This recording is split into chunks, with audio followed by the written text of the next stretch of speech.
5, 4, 3, 2, 1. Let's go.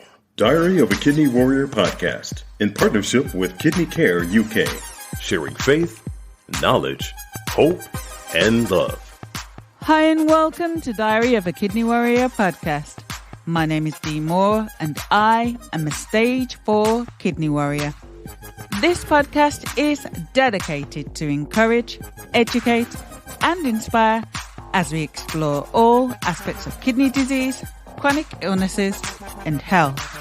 If you have any questions or ideas for topics you would like me to cover, please get in contact with me on social media using the handle Diary of a Kidney Warrior.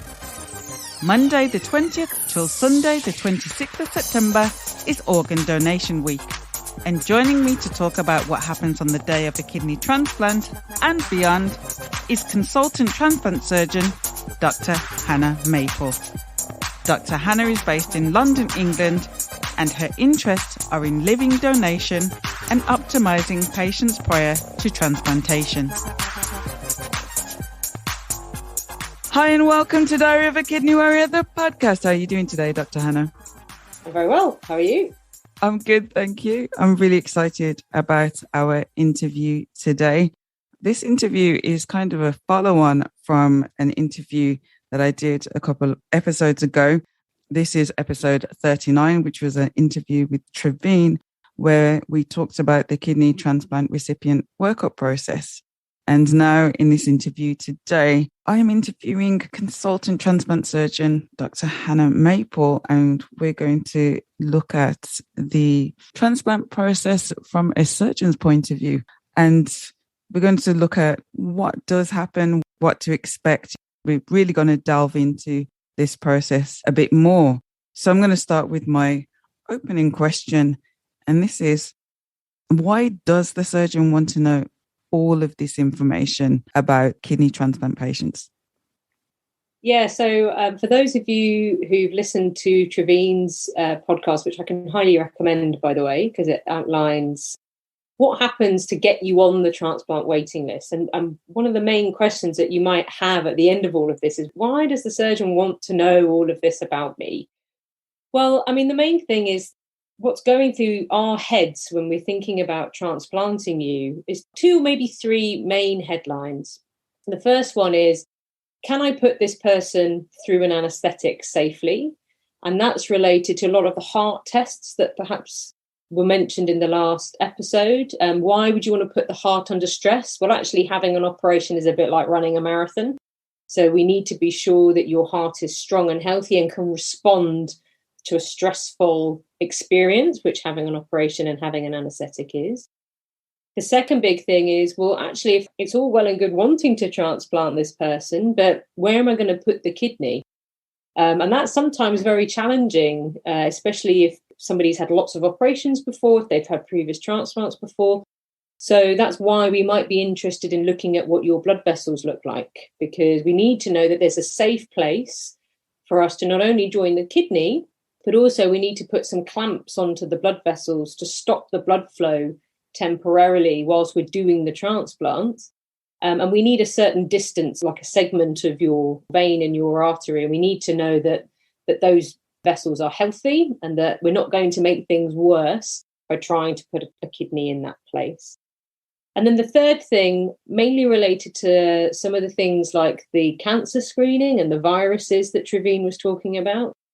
These are related to mainly the drugs that we give you after we've transplanted you. So we talked, I think Trevine mentioned immunosuppressant drugs. So these are drugs that do exactly what they say on the tin when they suppress your immune system. And we know that some of these drugs are associated with certain forms of cancer because we know that the immune system has a role somewhere in cancer. But also we're deliberately suppressing your immune system. So we're weakening your immune system so that the new organ becomes part of you. And because of that, you are at slightly higher risk of getting certain types of infection, pretty much all types of infection. But there are some viruses that we want to know about because we know that immunosuppressant medications can potentially cause problems with particular viruses. So that's why we're thinking about all of these things. We may not be the best in communicating all of this at the time, but there is definitely method to the madness behind why we put you through this process before you even get offered anything from the deceased donor waiting list. So there's a lot there to unpack, a lot there to think about. So let's go from step one then. So someone has got the call and they're saying, come in, we've got an organ for you. What happens next? Well, I think the first thing to say is that before you even get that phone call, there's a lot of work and often a sleepless night for someone like me and in parallel with someone like Trevene. So when Trevene and I are on call together, if there's lots of organ offers happening, not just for one person, but for lots of people, we are on the phone a lot. So we sometimes spend the whole night talking on the phone.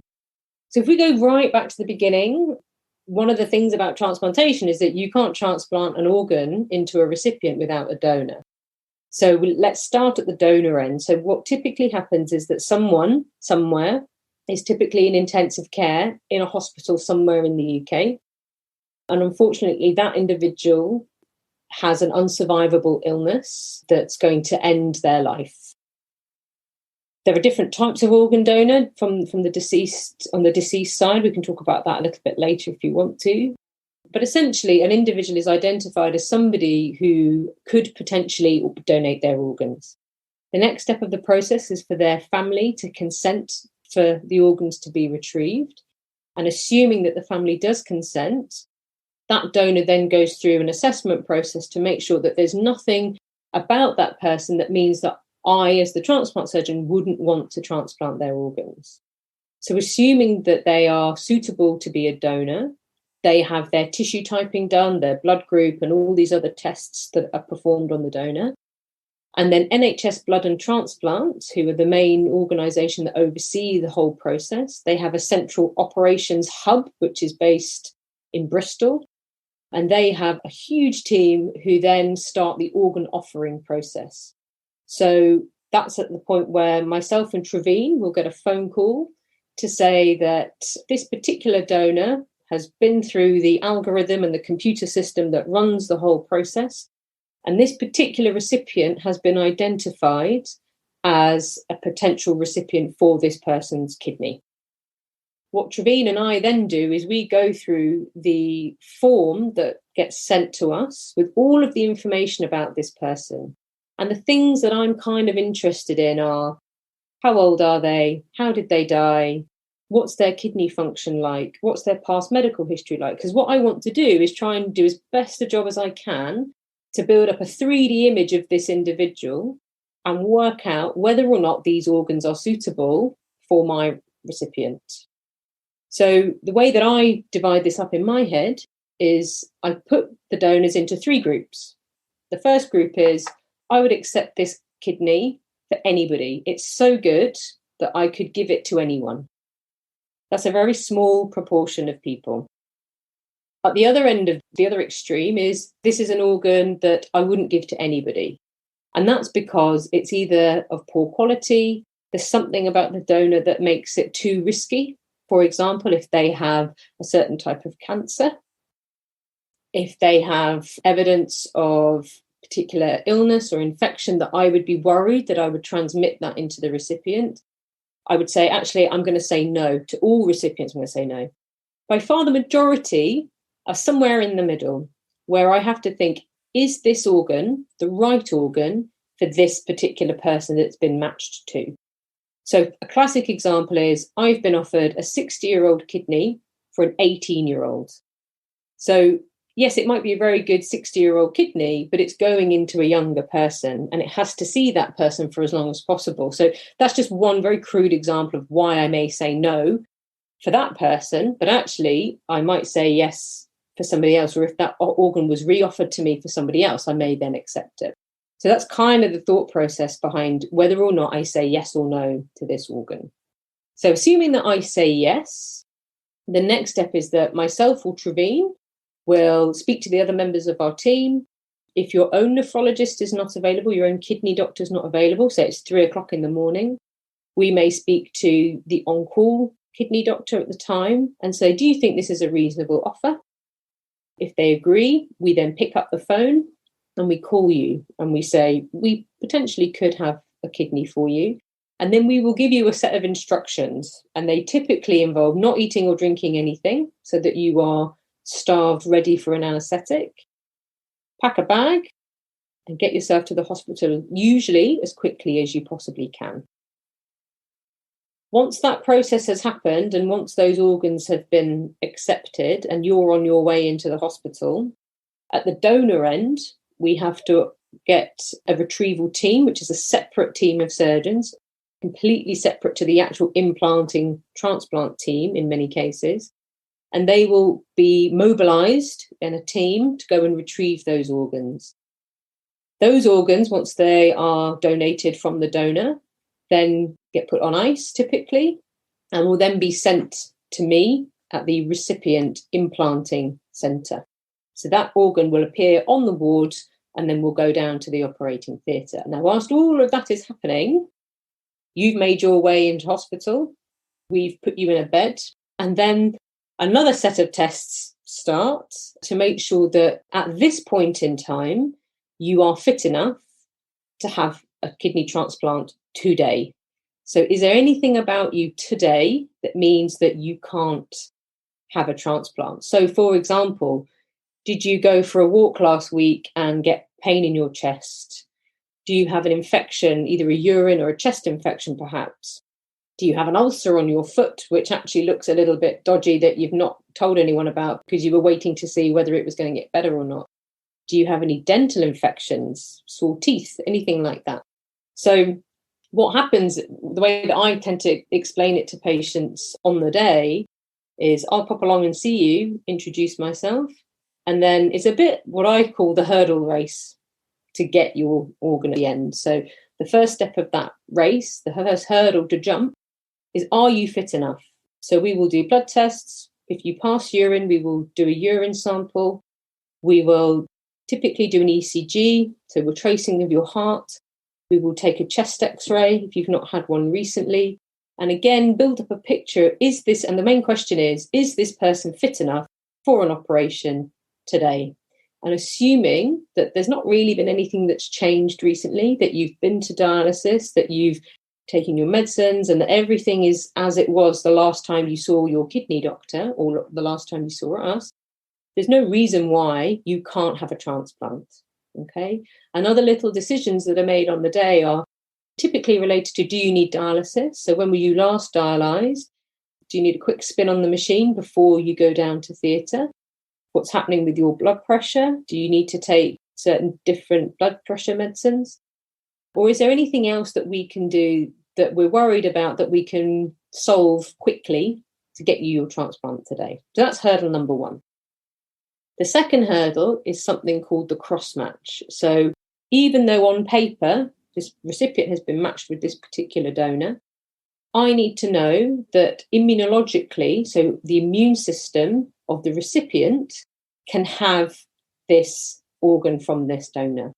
And increasingly, this is something we can do on paper based on different lab results that come from the clinical transplantation lab and information that we know about you in advance. But for some patients, we actually need to do a physical test, and that's called a cross-match test.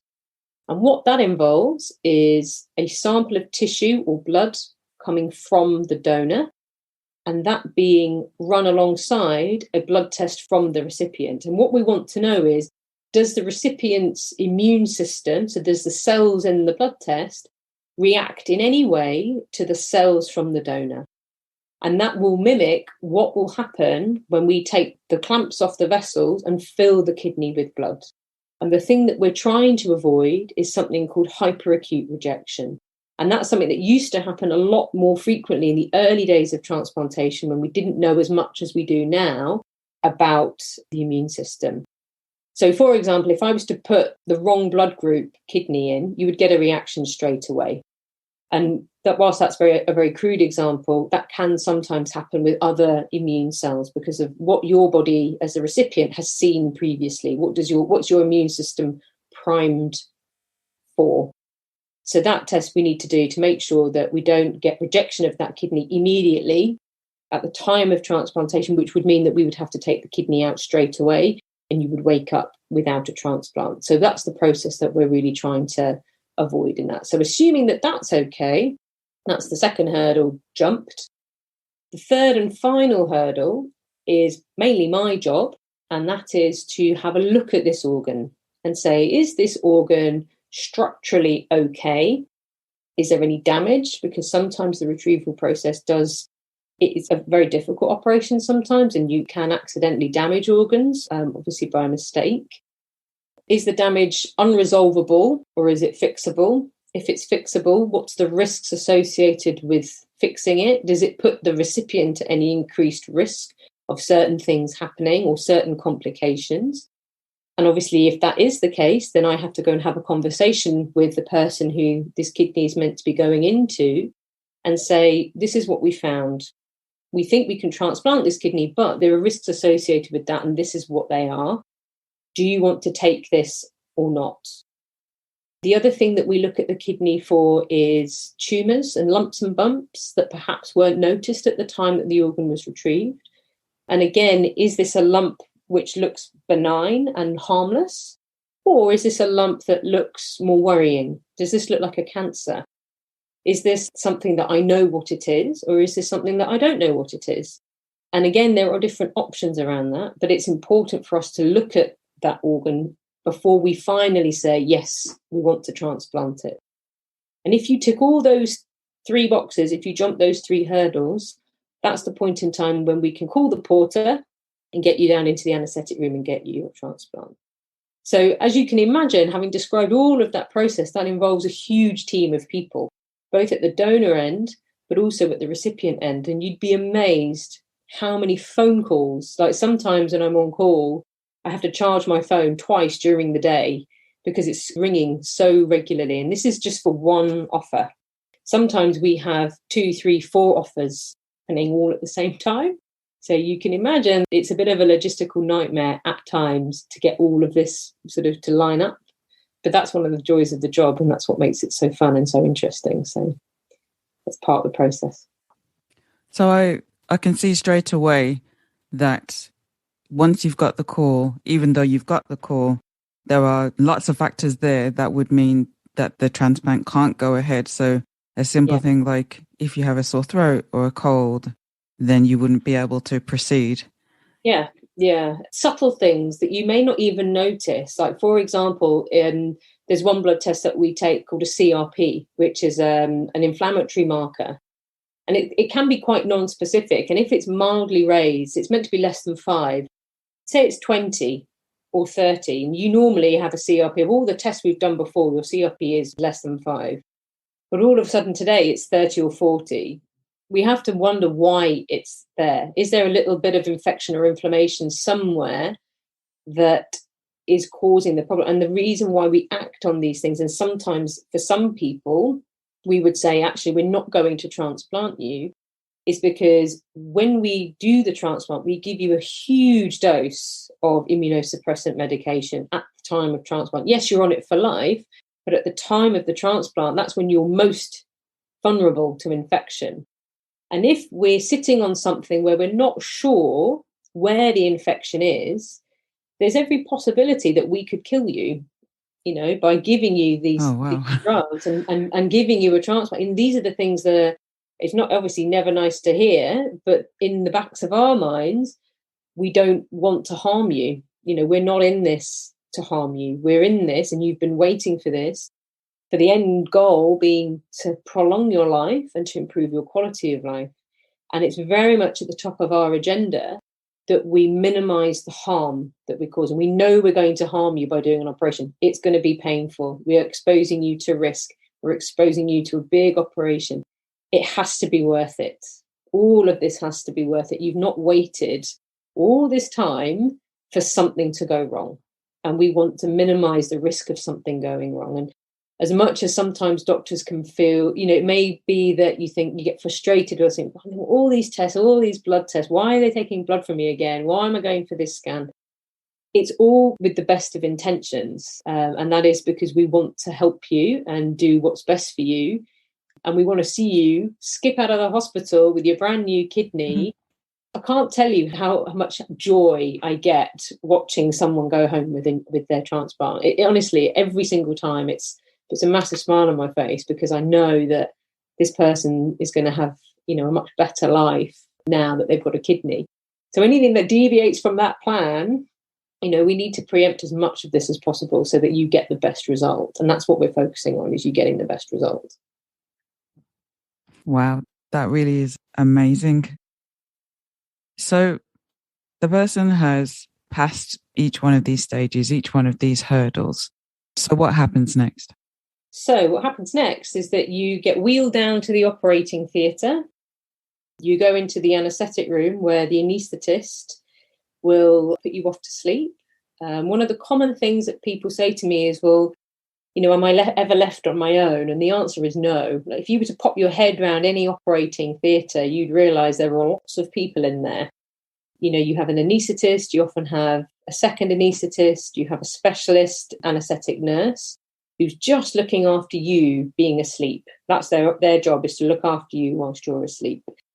In the anaesthetic room, once you're asleep, you may have other bits and pieces done to you. So you may have extra cannulas or lines put into your hands to help deliver fluids and drugs during the operation and also afterwards.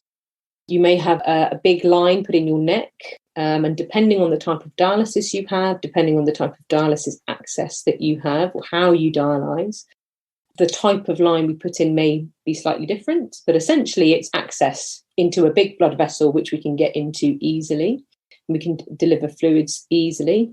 It's also helpful for monitoring as well during the operation. You'll also have a catheter put in. No one particularly likes having a catheter put in, especially men. And that's done when you're asleep to minimise the trauma of having that done. But that's obviously to look at what the urine output is like after the transplant's taken place. And then once all those bits and pieces are done, you get wheeled into the operating theatre where you're put on the operating table.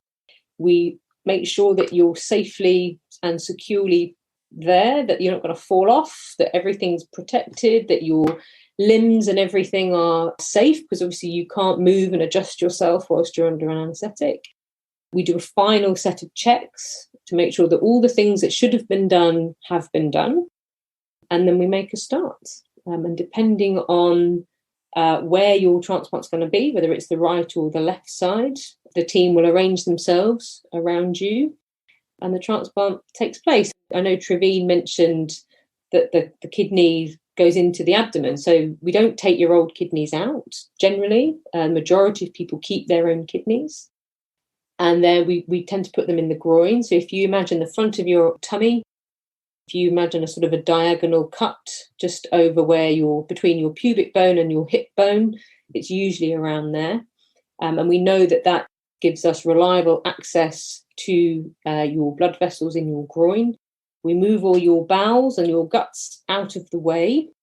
So they get moved over to the opposite side. And then we free up the blood vessels from all the tissue that sits around those. And when we're ready, we put some clamps on. That stops the blood flow in and out of your leg. It also means that we can work in the area without there being blood in the way. And typically we do a bit of sewing or plumbing. We join the artery of the kidney to the artery of your leg. We join the vein from the kidney onto the vein of your leg. And when we're happy that the sewing looks good, we take the clamps off and we fill the kidney with blood. And that process usually takes about half an hour to 45 minutes. Sometimes it's a bit less. If the vessels are smaller and there's fewer stitches to put in, it might be quicker. Similarly, if you have more than one artery or more than one vein, that might take a little bit longer just because there's more work to do. But usually it's under an hour. We like to keep that time as short as possible. Half an hour is ideal, or less than half an hour is ideal, but it might be a bit longer. And then as soon as we fill the kidney with blood, we like to see the kidney go nice and pink, kind of comes back to life, if you like. And then we just make sure that there's no bleeding and no other problems. And usually we have a little pause and just wait for the kidney to fill up nicely and for us to be happy that we are safe from a vascular point of view. Because you can imagine the main concern at the time is that we get bleeding. That's the sort of the key moment of the operation, is when we fill the kidney with blood again, because some of the sewing may not be quite so perfect. We might have little blood vessels that perhaps we didn't notice when we were looking at the kidney the first time, that we just need to do a little bit of patchwork repairs. And then the last step is joining the ureter, which is the tube that drains the urine from the kidney. We usually put that onto your bladder. We put something called a stent inside the ureter, typically. Not all surgeons do, but a lot of us do. And that's basically just a little plastic tube, and that protects the join between the ureter and the bladder, just so that there's no pressure on that little anastomosis or that little bit of sewing. And that allows the urine to drain into the bladder, through the catheter, into the outside world. And when we're happy with all of that, we make sure everything's nice and dry, and then we sew you back up again.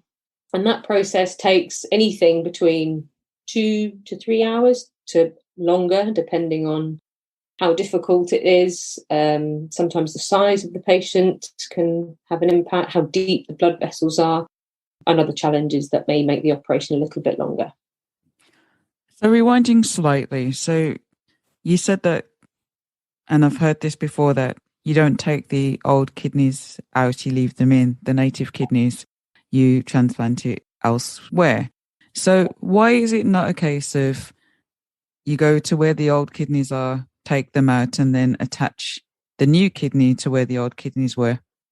Well, surgeons are simple creatures. We like to make life easy. So some transplants, so like if you had a liver transplant, a lung transplant, or a heart transplant, there's no additional space. You've got to take the organs out before you can put the new ones in. You don't have a choice because of where those organs are located. But we know with the kidneys, actually the kidneys live around the back, they're tucked away, and they can be quite difficult to take out. And we know that we've got a reliable alternative area that we can utilise. It also means it's a lot easier to access that kidney if we need to look at it for any reason, if we need to biopsy it, if it needs to come out at some point. We know reliably that we've got space. And if we were to take your old kidneys out at the time of the transplant, that would just, again, prolong the length of the operation. And actually having a kidney removed is also quite a big operation. So if we can avoid doing that and cheat and put it in the groin, that's sort of the preferred option, really. Cheat. Okay. You make life easy for yourself. Why not? Yeah, absolutely. It definitely makes a lot of sense. So I mean, reasons for taking them out, just before we move on, is so if they're painful, so if they're causing a problem, we'll take them out. And that's either before or after a transplant. And people who've got polycystic kidneys, where the kidneys are very big, we may take them out to make space, because even they're so big that you don't even have space in the groin. So then we would take them out. If you're somebody who gets recurrent infections, urine infections from your kidneys, then that's another indication to take them out. Because again, what we don't want to do is transplant you with a new kidney and then you get an infection in your old kidney because we've given you all the drugs that we've given you. So that's part of the reason why we interrogate you and ask you so many questions about everything before we get to this point, because in our heads we're thinking, is it safe to leave these kidneys in, or am I going to have to do something called a nephrectomy or remove the kidney before we even think about having a transplant? And for some people that is necessary, but for most people it's not. Right. So you've transplanted the kidney, you've unclamped it so that the blood goes through it and you're looking for it to pick up and go pink. Mm-hmm. But does it always immediately work, or is there times where the kidney isn't doing what you want for it to do? So regardless of how pink it goes, typically it being beautifully bright pink is a good sign that there's no damage to that kidney, that it's usually a good sign that hopefully it's going to work straight away. Some kidneys are more beautiful than others, shall I say. Some don't look as great, and that might be for other reasons related to the donor. They might be a little bit older. They may have been on ice for a bit longer, things like that. But regardless of how pink it goes, You don't always know. You can never really always know that it's going to work straight away. Typically, if you have a living donor kidney, by far the majority of those will work immediately.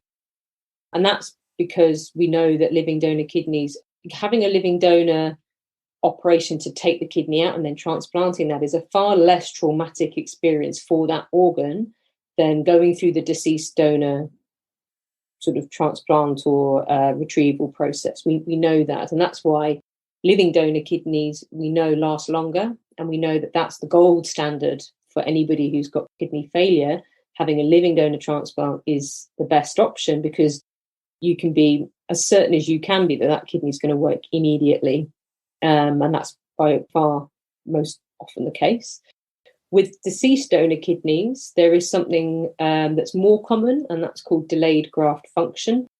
And the definition of delayed graft function, it varies. But for most people, it is the need for dialysis within the first week of having a transplant. So that's another kind of take-home message from this is, even if you wake up with a new kidney, that doesn't necessarily mean that you're never going to have dialysis again, because a lot of these kidneys do go on strike and they go to sleep. And that's because going through the donation, retrieval, transplantation process can traumatize the organ to a degree, and they sometimes take a little while to work. It's very difficult to predict when they're going to work. But usually we give you dialysis after the operation if you need it. So if we look at you, we look at what the kidney's producing and the kidney's not really passing much urine. If we look at your blood test and know that you're not clearing your creatinine, that your potassium levels are high, and if you're also carrying quite a lot of fluid, because we will give you a lot of fluid at the time of the operation, we will say on the ward round, typically the day after or a couple of days after, that actually you probably would benefit from some dialysis because we know that this kidney hasn't quite started working yet. And we just watch and wait. And we typically give you a week. If you get to a week and nothing looks like it's happening, we typically will biopsy you. And that's where we take a sample of the new kidney and we put that under a microscope. And the question that we're looking to answer with that particular test is to say, is this kidney just asleep? Or actually, is there something else going on? So is there early rejection? So sometimes I'm sure lots of people have heard about transplant organs rejecting. And that's when your immune system looks at this kidney and says, hang on, you didn't start off in me. You are foreign material. I'm going to attack you. And sometimes that process can happen quite early. So it can happen within the first week. And the reason why it's helpful to know that is because rejection is very treatable. And what we don't want to do is sit on you and think that this kidney is just sleepy, when actually there's another process going on that we could fix. So that's the sort of the crossroads. Is this rejection? Is this delayed graft function or a sleepy kidney? If it's rejection, we can treat it. If it's a sleepy kidney, we know we can just sit tight. And if you have delayed graft function, we typically like to see the kidney working before we get you home. But for some people, it does take a bit longer. And it might be that you go home still needing a little bit of dialysis. And we will adjust that decision about dialysis in due course over the weeks that come to say, actually, this kidney is working enough now for you to no longer need dialysis. So what is the longest that you've seen that it's taken for a sleepy kidney to wake up, so to speak? Oh, well, it can be weeks. So, oh, wow. Yeah, so it can be weeks. For some people, it doesn't work at all. So that's something called primary non-function, where we say this kidney is never going to work. And the risk of that, we quote, is about 1%. So 1 in every 100 kidneys has a risk of that. To be honest with you, I can't remember the last time I saw that. And again, sometimes it's very difficult to predict. But it's one of the things that people need to be aware of, that it may happen and you will be consented for it, and just hope that it doesn't happen to you. But it can happen. It can happen, unfortunately. Is there anything that the patient can do to help prevent that from happening? Or is it just a case of it happens or it doesn't happen? Yeah, unfortunately, there's nothing you can do. The thing you do have control of to a degree is rejection. So taking your medicines, your immunosuppressant medicines as they're prescribed is really important, because rejection is quite common. It happens to about a third of people at some point. And, people talk about their kidneys lasting 20, 30 years and then them sort of burning out. Usually chronic rejection is part of that process, but you can do all the right things and that still happen. But we know that if you don't take your medicines as they're prescribed, your chances are higher. So it's not like if you take all your medicines completely religiously at the times that they're prescribed, you're not going to get rejection. Unfortunately, I can't promise you that. But what I can say is you're far less likely to get rejection if you take your medicines as they're prescribed, rather than not taking them as prescribed, forgetting to take them, deliberately not taking them.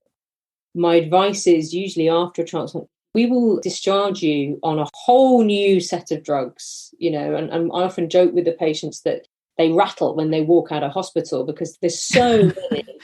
But part of the recovery process after your transplant is actually learning about all these medicines and familiarizing yourself with what side effects you get from them, if any.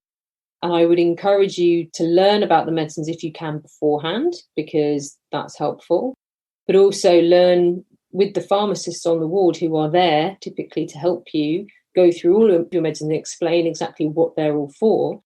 And actually, when you come to the clinic after the transplant, once you're home and you're coming back to see us, have a conversation about your medicines. Are there any that you hate taking because they give you certain side effects? So one particular drug that we give causes diarrhea, for example. People don't like talking about their bowel motions, but you know what? We can't do anything about it unless you tell us. And we would much rather change your medicine and give you a different formulation of that particular medicine so that you take it rather than you not taking it at all. So I'm more than happy, as are all of my colleagues, to sit down with you and say, okay, how are these medicines working for you? Are you having any difficulties with them? And be honest and tell us, because like I said, if you don't tell us, we can't really do anything about it to help you. And we want to make it as easy a ride for you as we possibly can once you've got off home.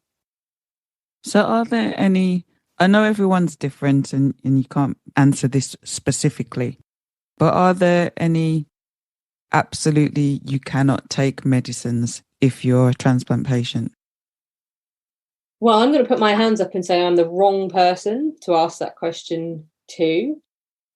I will bow down to the superiority of my pharmacy colleagues, who honestly are some of the most knowledgeable people that I work with. Like, they have computer brains, honestly, they remember everything. And they will be able to tell you the answer to those questions way, way, way better than me. But yeah, I'm sure there are some that we would say absolute yes, absolute no. But I think one of the other things to remember is, at the time of transplant, the first few months after a transplant is a very turbulent time. We change a lot and regularly. So one of the medicines that a lot of transplant units prescribe, if not all transplant units in the UK prescribe, is something called tacrolimus, which is a type of immunosuppressant medicine. And we look at the levels of that drug to get you in within a range where it's kind of a bit like, it's not too sweet, not too salty. Too much is a bad thing. Too little is a bad thing. Either you're under immunosuppressed, or we immunosuppress you so much that actually the kidney suffers, or you get lots of side effects because you've got too much of that drug in your system. So we will tinker with how much you take. So you might start off taking, say, 5 milligrams twice a day. It will then go to 4 milligrams twice a day, then maybe 4.5 twice a day. And then you may need to start another medicine, which we know interferes with tacrolimus. So then you'll go down to 2. So that process is an ongoing thing for at least the first few weeks and months after your transplant. So there's a lot of change. And I think it's good to know that it takes a little bit of adjustment. In a way, you've learnt as a chronic kidney failure patient, you've learned a whole set of rules about what drugs you take, why you take them, the pattern that you're in, what works for you, what doesn't work for you. You've learnt potentially about dialysis. A lot of people will know about fluid restrictions, what you can and cannot eat, all of these rules and things we tell you before your transplant, often you have your transplant and then the rules completely change. So, for example, the drugs change, but also what we encourage you to eat may change. And actually, you're going to have to drink more. That's one of the main challenges for people is they've been used to drinking 500 mils of fluid for the last 5 years. And now we're saying, right, drink 4 litres in a day. Wow. It's a complete shift of your mindset. And it's hard. And it does take a period of adjustment. And it takes a bit of getting used to. But again, there's method to the madness. We need to feed this kidney. And we know that kidneys like fluid. So we need to keep this kidney going. And, again, that's a period of adjustment. How much fluid is right for you? Your kidney will settle and you will settle into a new rhythm. But that takes time. It's a process. It doesn't happen overnight. It's not like you go in for your transplant, you go home a week later and everything's brilliant and perfect. It's not that. And I'm very keen that people have realistic expectations of what a transplant or kidney transplant involves, because it can be a bit of a rocky road. If you're lucky, you sail through and everything's breezy, fantastic. But for a lot of people, they do have a bit of a turbulent time, even emotionally, dealing with the fact that they have to take steroids, and steroids can upset your mood and make you cross and upset and so on. Just be kind to yourself and realize you've had a big operation. It's a huge moment in your life. It's something you've been looking forward to for a long time. And it does take a little bit of adjustment to get you back to some sort of new normal. That was one of the things that I was going to say, actually. It's like, I think there might be a kind of romanticized idea of what happens. You get the call for the kidney, you have your operation and you leave the hospital and that's it.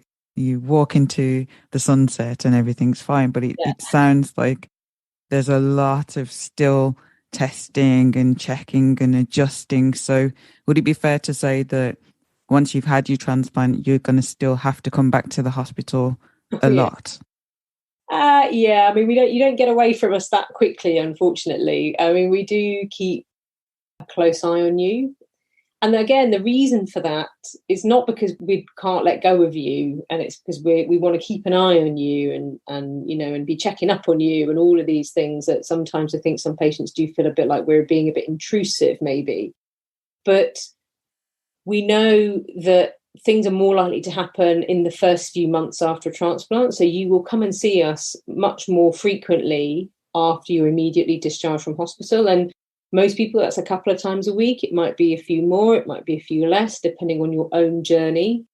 And that's the other thing to say, is that if you talk to another transplant patient, it's great if they've had a wonderful time, but that doesn't necessarily mean that you will. But similarly, just because someone may have had a tough time doesn't necessarily mean that you will. Everybody is so different and every transplant is unique.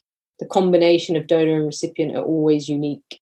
So it's very difficult to predict which path you're going to go down.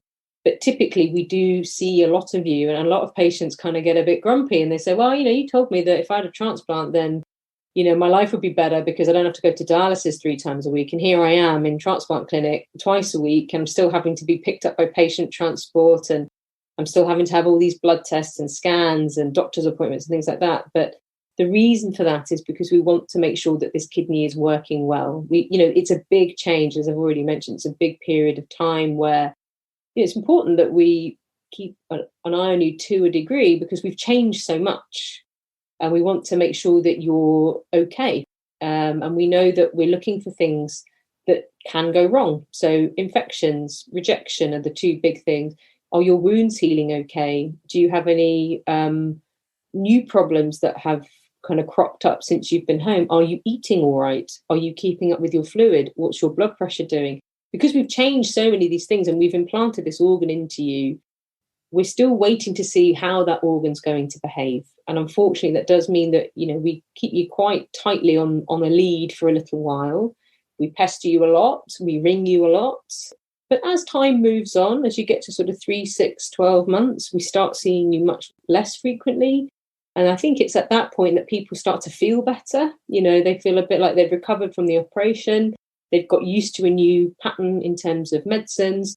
And then we can maybe move your appointments from being every week to every 2 weeks, then maybe every 3 to 4 weeks, and then every couple of months, and so on and so forth. And then, most people get into a rhythm where if there's a problem, they know to ring rather than us having to ring you and check up on you.